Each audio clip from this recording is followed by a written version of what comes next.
ایک روایت میں ہے رسول اکرم صلی اللہ علیہ وسلم مقام بطحا میں تھے۔ وہاں ایک شخص جس کا نام یزید بن رکانہ یا رکانہ تھا، جو اس وقت کافر تھے اور عرب کے مشہور پہلوان تھے، خدمت اقدس میں حاضر ہوا اور ان کے ساتھ ان کی بکریاں بھی تھیں۔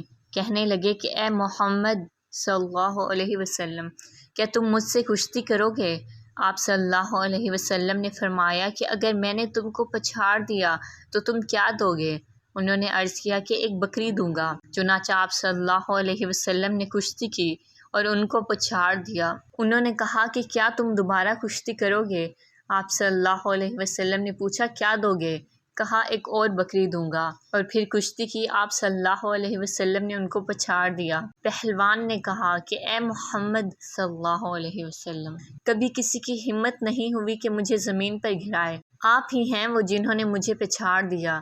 پھر وہ شخص مسلمان ہو گئے اور حضور اکرم صلی اللہ علیہ وسلم نے ان کی بکریاں واپس فرمائیں۔ سبسکرائب کرنا نہ بھولیں۔ جزاک اللہ۔